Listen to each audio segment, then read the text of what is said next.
नमस्कार मित्रांनो, लग्नानंतर होईलच प्रेम या मालिकेच्या 25 मेच्या भागामध्ये आता मित्रांनो पार्थ आणि काव्या दोघे सुद्धा आईस्क्रीम एन्जॉय करत असतात.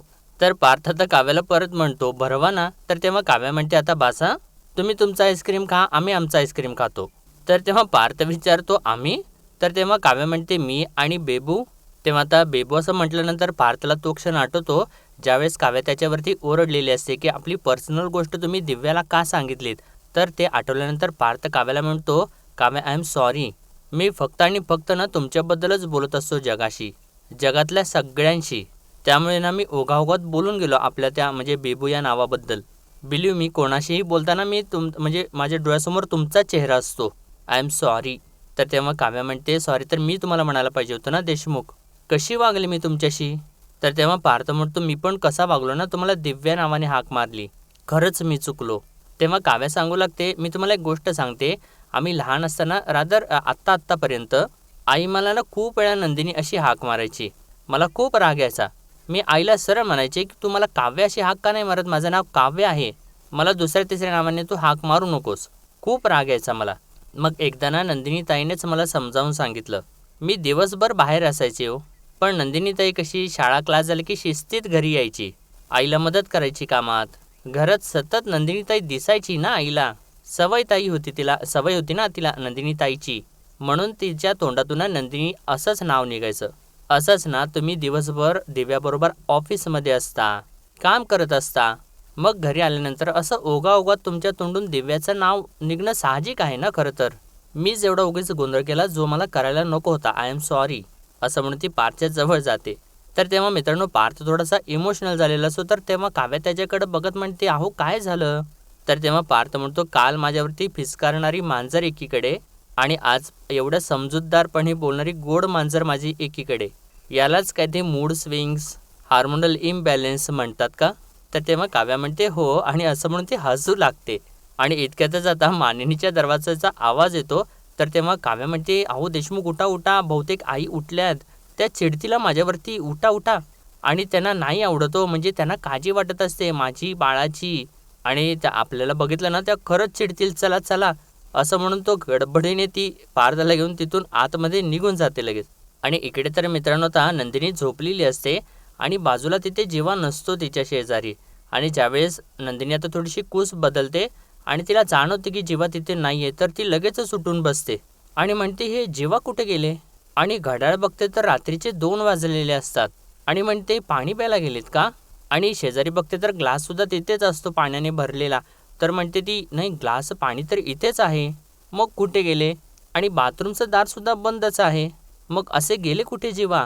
आणि ती आता लगेचच गडबडीने तिथून उठते आणि बाहेर येते आणि जिन्यावरून भरभर भरभर उतरत खाली येते आणि जीवाला शोधत असते.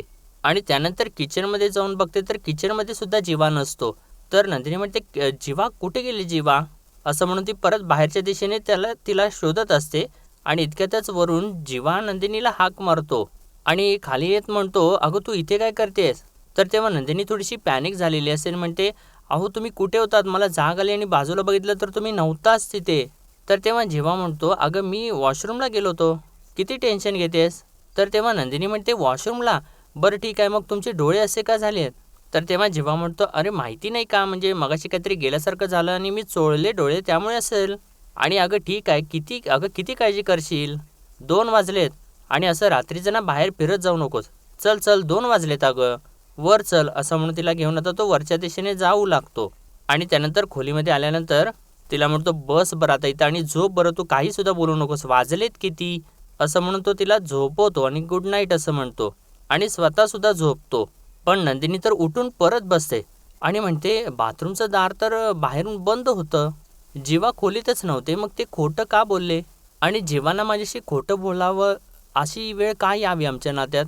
आपण तेव्हाच खोटं बोलतो जेव्हा समोरच्याला आपल्याला कुठली गोष्ट कळू द्यायची नसते किंवा आपल्याला समोरच्यापासून ती गोष्ट लपवायची असते. जीवा तसंच काही करतायत का, खोटं बोलून माझ्याशी काही लपवत आहेत का. आणि त्यांचे डोळेसुद्धा लाल वाटले, खरंच डोळ्यात बोट गेलं का वेगळं काही कारण असेल. आणि यांना कसला त्रास तर होत नाही आहे ना, असं ती सर्व काही मनात बोलत असते. आणि त्यानंतर जीवाचे पाय थोडेसे काळे झालेले असतात, ते पाय ती पुसते आणि त्याच्या पायावरती पांघरून घालते आणि त्यानंतर ती स्वतःसुद्धा झोपी जाते. आणि त्यानंतर आता दुसऱ्या दिवशी सकाळी सर्वजण नाश्त्यासाठी डायनिंग टेबलवरती बसलेले असतात. तर मिथुन काका म्हणतो, अरे वा वा वा, मस्त मजा आली. तर तेव्हा मानिनी म्हणते, मग धम्माल आली एकदम. आणि प्लॅनिंग कोणी केलं होतं? नंदिनीने. 100 पैकी 100 मार्क. तर तेव्हा वसू म्हणते, आम्हाला जर बोलवलं असतं तर आम्ही सुद्धा आलो असतो की पार्टीला. असो, पार्टी संपता संपता आलो, पण त्यामुळे ना दिव्याची भेट झाली. आणि किती क्यूट आहे ती मुलगी, मला खरंच खूप आवडली ती. तर तेव्हा काव्या म्हणते, कमाल आहे आत्याबाई, रम्याची रिप्लेसमेंट म्हणून आली आहे दिव्या, तरीसुद्धा आवडली तुम्हाला? तर तेव्हा वसू म्हणते, हो का? तर तेव्हा काव्या तर पार्थला म्हणते, पार्थ, रम्याची रिप्लेसमेंट रम्यापेक्षा जास्त एफिशियंट आहे नाही का? तर तेव्हा पार्थ म्हणतो, हो हो, खूप खूप. तेव्हा आता मानिनी तो विषय बंद करते आणि म्हणते, चला चला खा बरं, पोहे गार होतील आता. तर तेव्हा जीवा विचारतो, लिंबू नाही आहे का पोह्यांना? तर तेव्हा नंदिनी म्हणते, सॉरी सॉरी, राहिलं राहिलं, असं म्हणून ती गडबडीने उठत असते. आणि गडबडीने उठून ती धावतच आतमध्ये जाते. आणि तेव्हा ते बरोबर विजय आणि वसू मात्र ऑब्झर्व करतात की ती धावत आतमध्ये गेलेली असते. आणि ती धावत धावतच बाहेर सुद्धा येते. आणि म्हणते, ते चुकून राहिलं. तर पार्थ म्हणतो, जो नवऱ्यासाठी अगदी तत्पर असतात हा नंदिनी. तर तेव्हा विजय म्हणतो, तत्पर म्हणजे केवढी तत्पर? धाड धाड धाड धाड जिने काय उतरते, धावत पळत जाऊन लिंबू काय आणते. आणि विचारतो, हे प्रेग्नन्सी सगळं करता येते का? नाही, मला माहिती नाही ना, मला काळजी म्हणून विचारलं ना. तर वसू म्हणते, अहो विजयराव, तुम्ही कशासाठी सॉरी म्हणताय? अहो मी सुद्धा बघितलं हिला की इकडनं तिकडनं नुसती धावपळ करत असताना, नका सॉरी म्हणू. आणि नंदिनीला म्हणते, नंदिनी, तू काल जो ड्रेस घातला होतास ना, त्यात तू खूप बारीक दिसत होतीस. अगं इतकी बारीक की तुझं पोटही दिसत नव्हतं. आणि असं तिने म्हटल्यानंतर आता सगळ्यांनाच थोडंसं वियर्ड वाटतं आणि जरा धक्का बसतो. तर तेव्हा आता जीवा चिडतो आणि म्हणतो, काय म्हणायचं आहे का तुम्हाला? नंदिनी प्रेग्नंट असल्याचं नाटक करते. तर तेव्हा आता नंदिनी जीवाला थांबवायचा प्रयत्न करत असते. तर वसू म्हणते, अरे जीवा, असं काय म्हटलंय का मी? तर तेव्हा जीवा म्हणतो, मग बोलण्याचा अर्थ काय होतो? तर तेव्हा वसू म्हणते, आम्हाला तिची काळजी वाटली म्हणून बोलले. तर तेव्हा जीवा म्हणतो, कोणाला? कोणाला काळजी? तुला आणि याला? नंदिनीची आणि आमच्या बाळाची काळजी? अगं किती खोटारडेपणा करशील आत्या. याचं सोड, हा तर आत्ता इथे आलाय, त्यामुळे याला किती आमची काळजी आहे ती मला माहिती आहे. पण तुला सुद्धा काळजी आहे? अगं तू तर ना काळजीच्या गोष्टी करूच नकोस अगं. सतत नंदिनीचं वाईट कसं होईल याच्यासाठी प्रयत्न केलेस तू. आणि तू आमच्या बाळाची काळजी करणार. आणि मी ना तुमच्या दोघांची सुद्धा सावली माझ्यावर, माझ्या बाळावरती आणि नंदिनीवरती पडणार नाही. असं बोलता बोलता तो एकदमच थांबतो. तर तेव्हा नंदिनी आता जीवाला म्हणते, तुम्ही शांत व्हा ना जीवा. तर तेव्हा पार्थ म्हणतो, नंदिनी घेऊन जा बरं त्याला. तर तेव्हा नंदिनी म्हणत असते, तुम्ही चला बरं इथून. तर तेव्हा जीवा म्हणतो, नाही नाही, मी ठीक आहे. तर तेव्हा नंदिनी त्याचं काही ऐकत नाही आणि त्याला खेचत तिथून घेऊन जाते. तर तेव्हा वसू म्हणते, कमालच आहे बाबा याची. तर मानिनी तिला म्हणते, झाला का, आनंद झाला तुम्हाला? आणि विचारते, कशासाठी केलं हे सगळं? आणि खाजवून खरूच काढणं हे तुमच्याकडून शिकावं. का त्या बिचाऱ्या नंदिनीच्या मागे तुम्ही लागलेला असतात ना, मला कळतच नाही. वसूताई, एक गोष्ट लक्षात ठेवा, इथून पुढे नंदिनीविषयी, तिच्या बाळाविषयी तुम्ही जर काही बोललात ना, तर आमच्यापैकी कोणीच ऐकून घेणार नाहीये. तुम्ही एक काम करणं वसूताई, तुम्हाला जर हे सगळं असं करायचंच असेल ना, तर तुम्ही आणि तुमचा हा घर जावई दोघंही नाश्त्याला जेवायला आमच्याबरोबर बसत जाऊ नका. तेव्हा पार्थ म्हणतो, नशीब फक्त जीवाचाच पारा चढलाय. जर नंदिनीचा पारा चढला असता ना, तर नंदिनीला आणि बाळाला दोघांना सुद्धा त्रास झाला असता. तर तेव्हा काव्या म्हणते, नाही, तुमचा प्रॉब्लेम काय आहे हो आत्याबाई? अहो प्रत्येक बाईचं वेगवेगळं असतं ना. काही काहींचं पोट अगदी दुसऱ्या तिसऱ्या महिन्यात दिसायला लागतं. काही काहींचं पोट अगदी 6-7 महिने झालं तरी सुद्धा दिसत नाही. माझं आत्ता कुठं दिसायला लागलंय, जरासं, थोडंसं. आणि त्यात काही काळानंतर ताईचं दिसायला लागेल. प्रॉब्लेम काय आहे तुम्हाला? तर तेव्हा मानिनी काव्याला म्हणते, काव्य तुझं झालं की त्या दोघांना जरा नाश्ता नेऊन देशील का? तर तेव्हा काव्य हो असं म्हणते आणि शांत होते. तर त्यानंतर आता इकडे मित्रांनो, नंदिनी खेचत आता जीवाला खोलीमध्ये घेऊन आलेली असते. आणि बसायला सांगून पाणी घ्या आधी म्हणते. आणि म्हणते, प्लीज जरा शांत व्हा, मी चहा करून आणू का तुमच्यासाठी? हे बघा जीवा, कशाचाही त्रास करून घेऊ नका, तुम्हाला शपथ आहे माझी. तर तेव्हा जीवा म्हणतो, अगं शपथ नको ना घालूस, मी काय खरा खरा चिडलेला नव्हतो. तर तेव्हा नंदिनी म्हणते, म्हणजे आत्ता तुम्ही खाली जे चिडला ते? तर जीवा म्हणतो, नाटक होतं, तुला प्रोटेक्ट करण्यासाठी केलेलं, असं तो म्हणतो. आणि पाण्याचा ग्लास त्याच्या हातात देऊन जाऊन दरवाजा बंद करतो. तर दरवाजा बंद करून आल्यानंतर नंदिनी म्हणते, काय बोलताय जेव्हा तुम्ही? अहो खाली आत्ता तुम्ही किती चिडले होतात, अहो किती ओरडला होता तुम्ही, केवढे भडकला त्या दोघांवर, काय गरज होती हे सगळं करण्याची, मला खरंच कळत नाही. तर तेव्हा जेव्हा म्हणतो, अगं असं का करतेस, गरज होती. हे बघ, तुझ्या पोटात जर आपलं बाळ असतं तर मग आरडाओरडा करायची गरजच नव्हती. पण ते नाही आहे ना, म्हणून तर ओरडून सांगावं लागतंय. विचार कर, जर आईने वसू आत्याचं म्हणणं जर मनावर घेतलं असतं तर, किंवा काव्याला डाऊट आला असता तर. अगं या गोष्टी बायकांना आधी कळतात, असं का करतेस? त्या दोघींपैकी कोणाला जरी डाऊट आला ना तर आपल्या दोघांचं सुद्धा काही खरं नाही. तू परवाचंच घे ना. काही डाऊट वगैरे नसताना सोनोग्राफीला यायचं म्हणून आई केवढी मागं लागली होती, आठवतंय ना? आणि तेव्हा नंदिनीला आता तो क्षण आठवतो सुद्धा. तर जेव्हा आता तिला म्हणतोय, बघतो अजिबात टेन्शन घेऊ नकोस, मी तुझ्यासोबत असताना तुला कोणीही काहीही करू शकणार नाही. तर तेव्हा नंदिनी म्हणते, थँक्यू जेव्हा, थँक्यू सो मच. कधी कधी मला वाटतं ना की तुम्ही मला नीट कळलेलाच नाही आहात, पण तुम्ही बेस्ट आहात. माहिती आहे का? कारण तुमच्या कुशीत मला जेवढं सेफ वाटतं ना, तेव्हाच मला ना तुम्ही जेव्हा माझ्या आजूबाजूला असतं ना तेवढंच सेफ वाटतं. असं म्हणून जीवाच्या ती कुशीत जाते. तर तेव्हा जेव्हा तर हसत असतो. तर नंदिनी पुढे म्हणते, स्पर्शाच्या पलीकडचं आहे प्रेम तुमचं, साधेत नजरेसुद्धा कळतं. तर तेव्हा जेव्हा म्हणतो, आणि तू माझ्यावरती किती प्रेम करतेस हे मला तेव्हा जाणवतं जेव्हा ना तू माझं असं कौतुक करतेस. फक्त एका गोष्टीचं टेन्शन आहे, त्यांना कधीही डाऊट येऊ शकतो. त्यावर आपल्याला लवकरात लवकर सोल्युशन काढावं लागणार आहे. आणि त्यानंतर मित्रांनो आता हे दोघंजण असं सगळं यांचं सॉर्ट आऊट होतं. आणि त्यानंतर आता नंदिनी आणि काव्या दोघीसुद्धा शुभंकरोती म्हणत असतात. आणि इतक्यातच मागून पार्थ आपल्या पोटात वगैरे काहीतरी पिलो वगैरे घालतो आणि पोट आल्यासारखं दाखवून हळूहळू चालत येऊ लागतो. आणि तेव्हा नंदिनी आणि काव्य तर त्याच्याकडे बघून हसू लागतात. तर तेव्हा पार्थ म्हणतो, खूप दुखतंय. तर तेव्हा या दोघी हसूच लागतात. तर पार्थ म्हणतो, हसताय काय? देवाला प्रार्थना करा दुसऱ्या बेबीसाठी. तर तेव्हा नंदिनी म्हणते, काय चाललंय काय, बरे आहात ना तुम्ही पार्थ? तर तेव्हा काव्या म्हणते, काय सोंग केलंय देशमुख?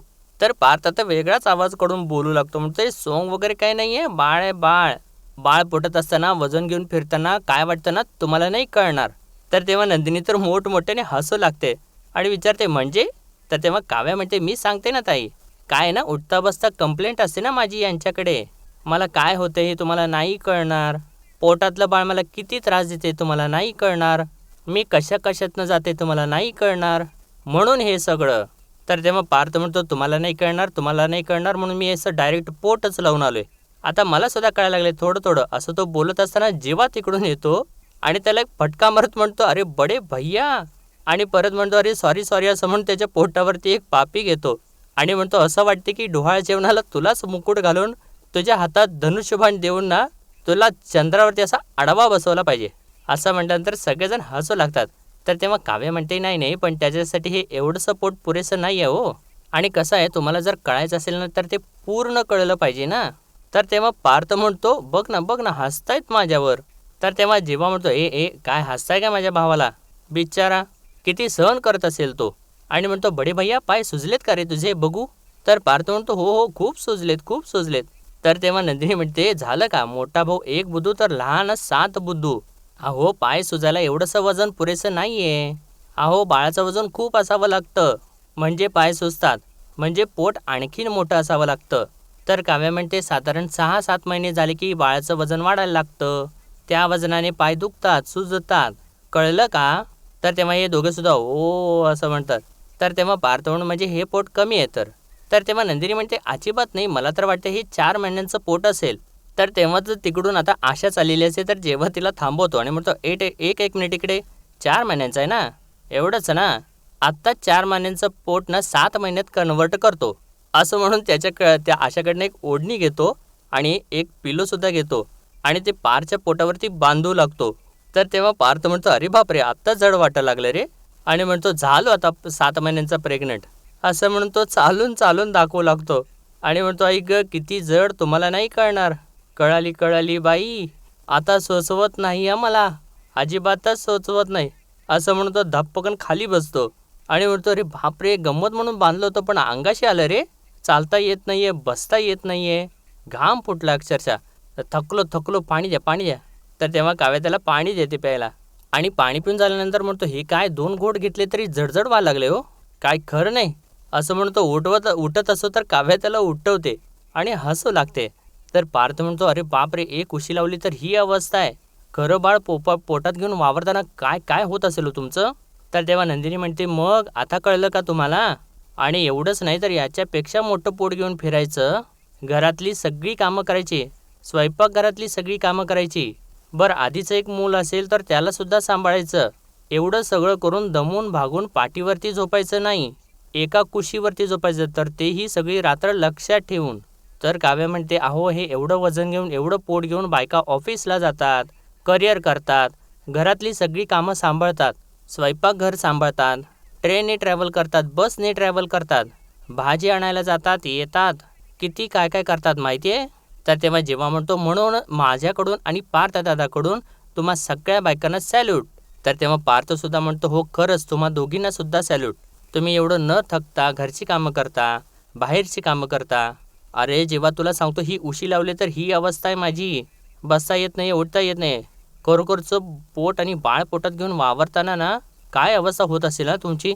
आणि म्हणतो, ची बाबा दमलो या बाळामुळं. असं म्हटल्यानंतर सगळेजण हसू लागतात. तर त्यानंतर पार्थ जीवाला म्हणतो, थँक्स टू जीवा, अरे तुम्हाला 7 महिन्याचं प्रेग्नंट केलंच रे. तर तेव्हा काव्या म्हणते, नाही पण हे खोटं पोट लावायची आयडिया कमाल आहे.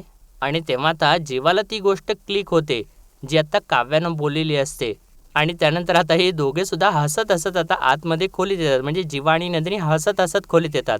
तर नंदिनी म्हणते, नाही तुमचे बडे भैया खरंच वेडे आहेत. म्हणजे पुरुषांनी किती काही केलं, म्हणजे पोटाला उशी बांधली, खोटं खोटं पोट लावलं, आणि अगदी पाण्याने भरलेला बॉल जरी पोटाला बांधला ना, तर बाईच्या पोटात काय उलथापालथ होते हे त्यांना कधीच कळणार नाही. म्हणजे आपल्यामध्ये कोणीतरी आहे याची जाणीव. काहीही खाल्ल्यानंतर आतून मिळणारा प्रतिसाद, जसजसे महिने पुढे सरकत जातात तसंच आतून बसणाऱ्या कोवळ्या लाथा, आणि तुम्हाला पुरुषांना ना प्रेग्नन्सी काय ते कधीच कळणार नाही. आणि एनिवेज त्यांनी जे काही केलं ना ते खरंच खूप क्यूट होतं. इतकं हसायला आलं आणि काव्या पण असली बरं वाटलं मला. तर तेव्हा जीवा म्हणतो, कळणार नाही हे बरोबर आहे. अगं नाही पण पोट अगदी रिअल वाटत होतं ना प्रेग्नंट बाईचं असावं असं. तर नंदिनी म्हणते, हो ते मात्र खरं आहे, पोट अगदी खरं खरं वाटत होतं. पण तुम्हाला बरं सुचलं की आशाकडून ती ओढणी घेणं, आणि असं ती बोलत असे पण जीवा मात्र वेगळ्याच विचारात हरवून गेलेला असतो. तर नंदिनी म्हणते, अहो जीवा कसला विचार करताय, मी तुमच्याशी बोलतेय. तर जेव्हा आता सांगतो, कसं असतं ना, नियती आपल्यापुढे खूप मोठं संकट उभा करते, पण देव असतो यार, देव खरंच असतो. गणपती बाप्पा कुठल्या ना कुठल्यानं तरी रूपाने येऊन आपल्याला संकेत देऊन जातो. म्हणजे बघ ना, आपलं बाळ गेलं, आपल्यावरती दुःखाचा डोंगर कोसळला. असं म्हणतात की सुख वाटल्याने वाढतं आणि दुःख वाटल्याने कमी होतं. पण आपण काव्यामुळे आपलं दुःख शेअरच केलं नाही, त्यामुळे आपली घुसमट होत राहिली. आई जेव्हा सकाळ संध्याकाळ तुझ्या कपाळाला, तुझ्या पोटाला अंगारा लावते, तेव्हा गिल्ट येतोच ना. आणि हे सगळं जर आईला कळलं तर पण आपण हे सगळं चांगल्यासाठीच करतोय ना. आपला तो स्वभाव तर नाही ना. आपल्या अशा बऱ्याच गोष्टी वाटून जातात. म्हणजे कोणी जर नुसता बाळाचा विषय जरी काढला तरीसुद्धा वाईट वाटतंच ना, ऑकवर्ड होतंच ना. असं तो बोलत असताना नंदिनीच्या डोळ्यातून पाणी येऊ लागतं आणि ती म्हणते, हो खरं बोलताय तुम्ही.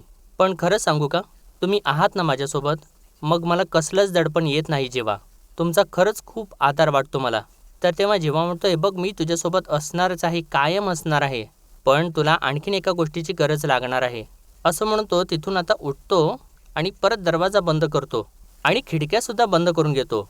आणि त्यानंतर नंदिनीला खाली बसवतो आणि म्हणतोय, बघ मी आता जे काही सांगतोय ते शांतपणाने ऐक.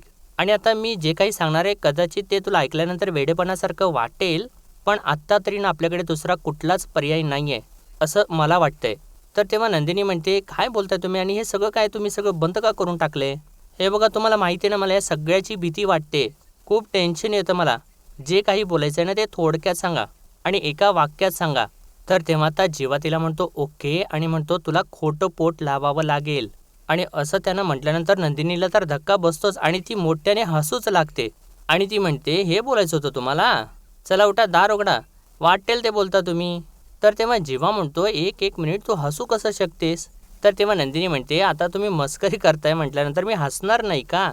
तर तेव्हा जीवा म्हणतो, मी अजिबात मस्करी करत नाही, आय एम व्हेरी सिरियस. तर तेव्हा नंदिनी म्हणते, डोकं फिरलंय का तुमचं जीवा देशमुख, तोंडाला येईल ते बोलताय, वाटेल ते बोलत सुटलायत अगदी. तर तेव्हा जीवा म्हणतो, आपणही वाटेल तेच करतोय ना.